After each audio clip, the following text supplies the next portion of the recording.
My name is Emily Carter, and I'm 39 years old. I work as an operations manager for a small architecture firm, and for most of my adult life, I've been the person in my family everyone called when something went wrong. Broken water heater. Call Emily, need someone to pick dad up from the airport? Call Emily. Mom forgot her doctor's appointment? Call Emily. Daniel needs help moving? Apparently still call Emily. My younger brother Daniel was 35, 4 years younger than me. Growing up, Daniel was always considered the charming one. He was funny, outgoing, and somehow managed to get himself out of trouble with a smile. I was the responsible child. That sounds flattering until you realize what it really meant. If Daniel made a mistake, someone rescued him. If I made a mistake, I was expected to learn from it. My parents weren't cruel people. In fact, I loved them deeply. But there was always this quiet assumption in our family that Daniel needed more help than I did. When we were teenagers, Daniel crashed Dad's old pickup truck. Dad said, "He's young." These things happen. When I dented Mom's car at 22, she spent an entire dinner explaining responsibility to me. I remember sitting there thinking, apparently responsibility only applies when your name is Emily. Still, I never let it become a war. I had my own life. I married my husband, Mark, when I was 31. We didn't have children, partly because we were focused on our careers, and partly because we'd spent years building a stable life before making that decision. We weren't rich, but we were careful. We saved, we paid our bills, and we had an emergency fund. Daniel, on the other hand, was always one unexpected expense away from a crisis. Then he married Vanessa. Vanessa was 33, and from the beginning, she had a talent for making requests sound like obligations. The first time I met her, she smiled brightly and said, "Daniel tells me you're the organized one." I laughed. "That's what he says." She tilted her head. "Good. I'll probably need your help with a few things." At the time, I thought she was joking. She wasn't. A few months after their wedding, Vanessa called me asking if I could help them cover a deposit for a new apartment. I said, "I can't lend you several $1,000s right now." There was silence. Then she said, "Oh, I thought family helped family." I replied, "Family helps each other when they can. That doesn't mean everyone has unlimited money." She didn't answer. But from that day forward, something changed. Slower, the little comments started. At Christmas dinner, Vanessa looked at my new coat and said, "Must be nice." I smiled. "Thanks," she laughed. "No, I mean it. Some people have money for things like that." Daniel immediately said, "Vanessa." "What?" she asked. "I'm complimenting her." Another time, Mom mentioned that Mark and I were planning a vacation. Vanessa said, "Must be nice to travel when you're not constantly dealing with financial problems." I remember looking at her. "We budget for it," she shrugged. Some people don't have that luxury. It wasn't one big confrontation. It was hundreds of little cuts, and because each one was small enough to dismiss, I kept dismissing them. Until one night, Daniel called me. His voice sounded different. Yeah, I need you to come to the hospital." My stomach dropped. "What happened?" There was a pause. "I think something's really wrong." I found Daniel in the emergency room around 11:30 that night. He was pale, sweating. His hands were shaking. Vanessa was sitting beside him, crying into a tissue. I walked over and said, "Daniel?" He looked at me. "Hey, I grabbed his hand. "What happened?" "They think my appendix ruptured," he whispered. A doctor had already explained that he needed emergency surgery. The problem wasn't just the surgery, it was the cost. Daniel had insurance, but his deductible was high, and there were complications with his coverage. Vanessa pulled me aside. "Emily, we don't have the money." "I know. They said the deposit could be over 30,000. I stared at her. 30,000? She nodded. Then she said something I will never forget. "Can you pay it?" There was no hesitation. "No, I'm sorry." "No, if you're able. Just, can you pay it?" I looked through the glass at my little brother lying on the hospital bed. I thought about the boy who used to steal cookies from my lunchbox. I thought about Dad teaching him to ride a bike. I thought about Mom holding him when he had the flu. And I thought, he's my brother, so I said yes. Mark was asleep when I called him. "Mark," he immediately woke up. "What happened?" "Daniel needs emergency surgery." "How bad?" "I have to pay the hospital deposit." "How much?" I hesitated. "About 30,000. Silence. Then Mark said, "Use our emergency savings." I closed my eyes. "Are you sure?" "Emily, he's your brother. We'll figure the rest out later." That was the kind of man Mark was, so I paid. The final amount came to $38,700 after additional procedures and hospital charges were processed. I didn't think about getting it back. Not that night. I just wanted Daniel alive. The surgery went well. 2 days later, Daniel was sitting up in bed. He looked exhausted, but he was smiling. "Thank you," he said. I squeezed his shoulder. "Don't worry about it." Vanessa hugged me. "You saved us," I smiled. "Your family." And I meant it. For the first few weeks, everything seemed different. Daniel called me every couple of days. Seriously. "Thank you, you don't have to keep saying it." "I do." Vanessa even sent me flowers. The card said, "We can never repay you." I put it on the refrigerator. I actually believed it. Then Daniel recovered, and the gratitude slowly disappeared. 3 months later, Vanessa called me. "Emily, can you send us $4,000? I thought I'd misheard her. "For what?" "Our mortgage," I laughed awkwardly. "Vanessa, I can't do that," she sighed.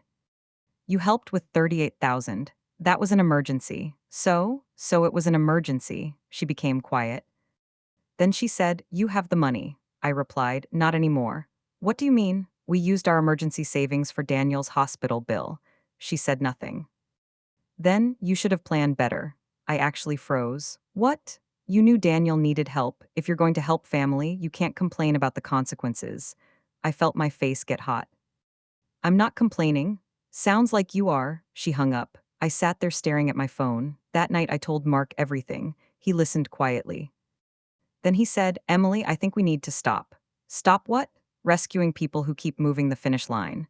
Those words stayed with me. A week later, Mom invited everyone to dinner. Daniel and Vanessa were there. During dessert, Dad mentioned that Mark and I were postponing our kitchen renovation because we'd depleted our savings. Vanessa looked at me. "Really?" I nodded. "Yeah," she smiled. "That's unfortunate." Daniel looked uncomfortable. "Vanessa," she ignored him. Then she said, "I just think it's interesting that you can afford to help Daniel when he's sick, but suddenly you can't afford your own house." I put my fork down. "I didn't say I couldn't afford my house. You said you're postponing renovations." "Yes, because you gave Daniel all that money." I looked at Daniel. He stared at his plate.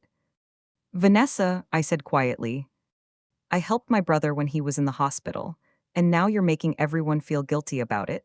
I haven't asked you for anything, but you keep mentioning the money." "I've mentioned it twice." She rolled her eyes.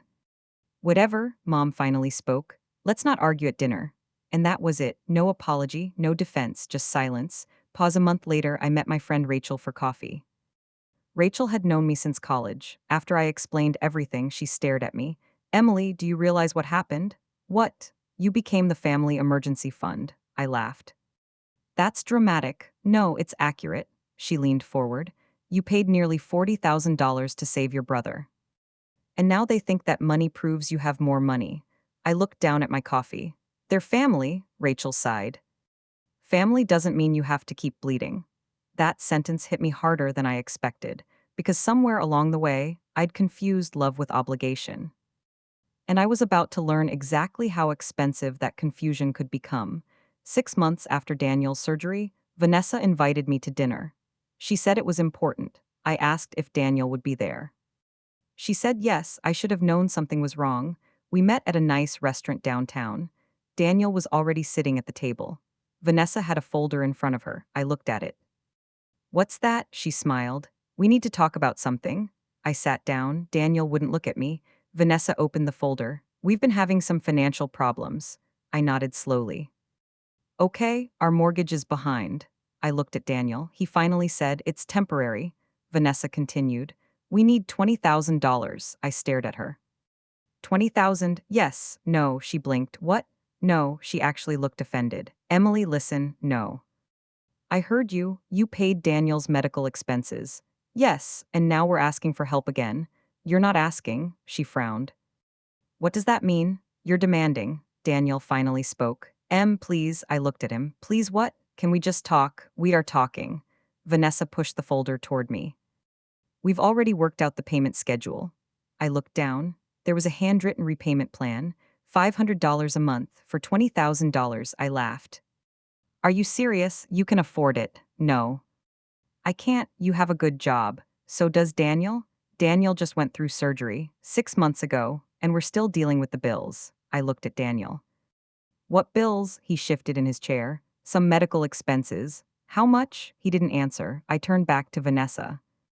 How much of the $38,700 did you actually use for Daniel's medical care? She stared at me. Why does that matter? Because I paid the hospital directly.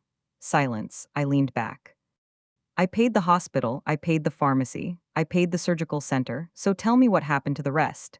Vanessa's face changed. Are you accusing us of something? I asked a question. She looked at Daniel. He looked terrified. Finally, he whispered, Vanessa, she snapped. Don't. I pulled my phone from my purse. I have every payment. Vanessa stared at me. You've been keeping records? Of my own money, yes. Then I said the words I'd been afraid to say for months. I checked. Daniel closed his eyes. Vanessa went silent. I continued. After the hospital was paid, I transferred another $2,400 for your prescriptions. Daniel nodded. And then I paid $1,300 for the follow-up appointments. Another nod. But according to the bank records, there were also withdrawals from the joint account during that same period. Vanessa crossed her arms. What are you getting at? I looked directly at her. Where did the money go? She laughed. You think we're stealing from you? I think I deserve an answer. Daniel finally spoke. Emily, his voice cracked. I made a mistake. Vanessa whipped her head toward him. Daniel, he swallowed. The money wasn't all for medical bills. My heart sank. What did you spend it on? He looked at the table. Credit cards, I stared at him. How much? About 12,000. I couldn't speak. Vanessa jumped in. We had debts. Then why did you tell me it was for medical expenses? Because you wouldn't have helped otherwise. I felt something inside me go completely still. Not angry, not shocked. Just empty. I looked at Daniel. You let me believe you needed that money. I was scared. You lied to me. I was desperate. You lied. He started crying. I'm sorry. I looked at Vanessa. And the 20,000, she sighed. We're behind on the mortgage. I said, why? She hesitated. Because we had expenses. What expenses? She didn't answer. I suddenly remembered something. A conversation I'd overheard months earlier. Vanessa talking about a luxury SUV. I looked at Daniel. You bought a new car? He looked away. Vanessa said we needed a reliable vehicle. How much? 36,000. I stared at them. You bought a $36,000 SUV after I emptied my savings to pay your hospital bill? Vanessa's voice became defensive. Daniel needs a dependable car. So do millions of people who don't have one. Don't judge us. You lied to me. I didn't lie. You just admitted you used my money to pay credit cards. She stood up. You know what? This is exactly why I didn't want to ask you. I almost laughed. You didn't ask me. You presented me with a bill. Daniel whispered, Vanessa, sit down. She ignored him. You're acting like we're criminals. No, I said. I'm acting like someone who finally realized the truth. Slower, emotional, then Vanessa said something that changed the entire conversation.